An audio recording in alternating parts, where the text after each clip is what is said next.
Isso hoje a gente pode dizer que a gente tem muito qualquer alteração hoje a inteligência artificial, se tu deixar ela bem regrada, ela consegue te sinalizar. Mas isso também vai de acordo com a capacidade de cada serviço fazer essa atualização e de que forma que vai ser mensurada pela equipe que vai criticar esse dado. Isso também é questão de processo interno.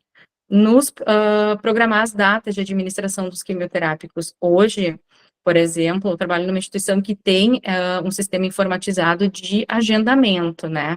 Então, assim, ele não dá sinalizações de uma data incorreta, mas dentro de um processo interno, se faz essa conferência para ver se o protocolo ele foi agendado certo, se ele está nas doses certas, se ele tem indicação correta, e isso vai envolver setor administrativo, farmácia, enfermagem, setor de autorizações, porque normalmente, principalmente o privado, ele encaminha notificações para os grupos de trabalho sobre sobre a necessidade de ajuste, principalmente porque ele não vai autorizar esse protocolo em datas diferentes, o que hoje é uma barreira, mas nem todos são assim. Então, é importante consolidar dentro de cada serviço essa conferência de hoje a gente chama, por exemplo, de round multidisciplinar, então que vai ser feita essa conferência por ambas equipes, se está tudo correto para o paciente realizar a infusão no dia em que ele foi agendado. Então, desenvolver também procedimentos para orientar os profissionais de saúde, identificar, verificar e documentar os ciclos de quimioterapia. Sistemas informatizados permitem essa questão da evolução médica, farmacêutica, de qualquer especialidade, para documentar qualquer eventualidade também dessa questão da dose, do ciclo, do protocolo escolhido. Incluir também a dose específica do paciente em todas as prescrições. Sempre é necessário isso em qualquer instância. A prescrição ela tem que vir sempre completa, com todas as informações. Então, não se pode aceitar que o processo prossiga uma barreira se ele não tiver com todas as informações corretas. É a mesma coisa tu não ter dois identificadores, como nome completo da mãe, ou daqui a pouco data de nascimento, porque tem que ter indicadores que a gente evite chegar ou administrar incorretamente um medicamento que não corresponde àquele paciente. Na validação da prescrição médica, então, trouxe um exemplo, então, de uma prescrição com uma evidência de uma fonte que a gente usa muito, que é o EVIC, né, onde ele descreve o protocolo ali, tem os pré-medicamentos e as quimioterapias, né, se observarem, já tem a dose, vai ter 2 campos, por exemplo, eu trouxe o AC, que é o uso para metastático de mama.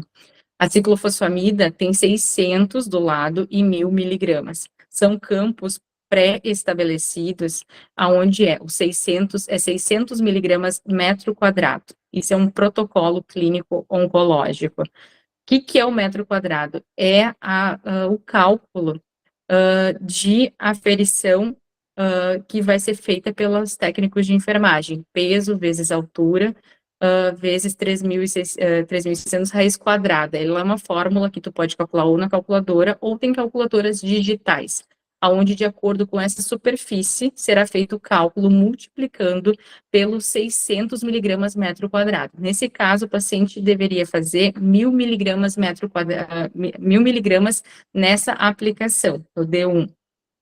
A mesma coisa corresponde para doxorubicina, né? Ou 60 miligramas metro quadrado vezes a superfície, que é esse cálculo, que não precisa calcular diretamente na calculadora, mas sim, tem calculadoras já parametrizadas na internet, que já faz o cálculo automático. Ou dentro do seu sistema, fazer essa regra de formulação para sair automático. Quais são os cuidados de deixar isso já pré-estabelecido? Reduções de dose.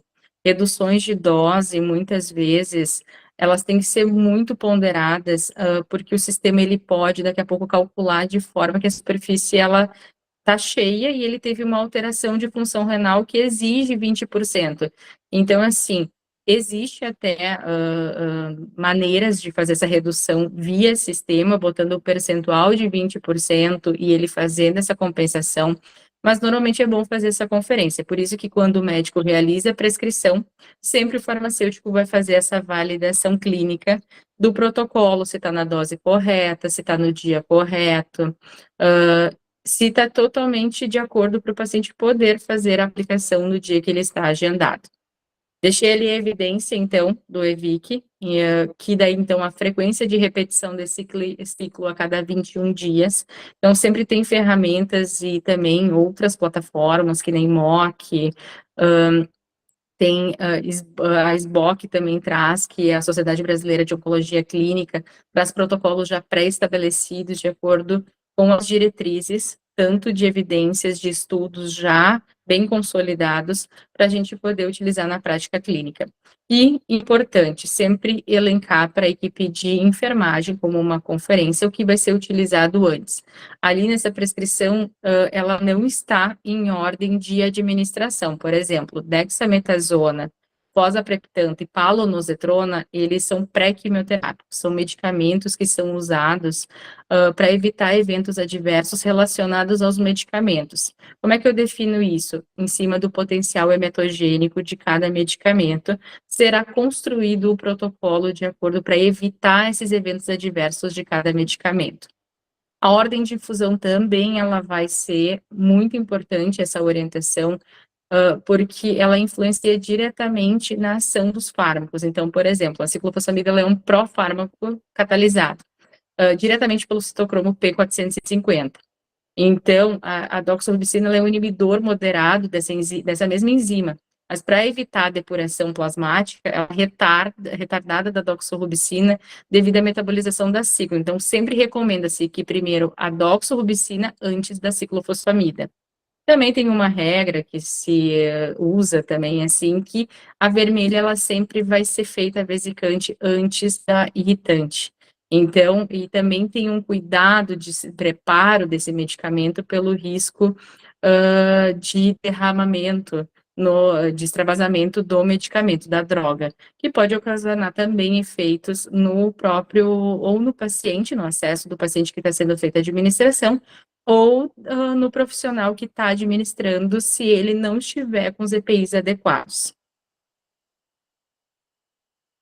Além disso, dentro das responsabilidades da avaliação dessa prescrição, da ciclagem correta, do tempo de frequência de uso desses medicamentos, o farmacêutico ele vai fazer essa busca ativa de interações medicamentosas, através de quais plataformas? As que vocês também utilizam em outras, para outros motivos. Micromedex, UpToDate, são plataformas normalmente pagas, mas que elas deixam principalmente tem alguns acessos de uso compartilhado que elas permitem, ou a instituição faz a aquisição para os profissionais poderem fazer essas consultas ativas, principalmente de compatibilidade, de interação medicamentosa, vai ter muita dúvida em relação, às vezes, ao acesso do medicamento, de uso exclusivo da quimioterapia, o porquê que tu tem esse cuidado. Então, assim, essas plataformas, elas ajudam muito a buscar essas informações para poder orientar a equipe assistencial,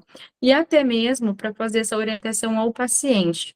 Quando tu tem um acompanhamento ambulatorial, tu tende a se aproximar muito mais do paciente, no sentido dele ter dúvidas, muitas vezes, dependendo do entendimento dele.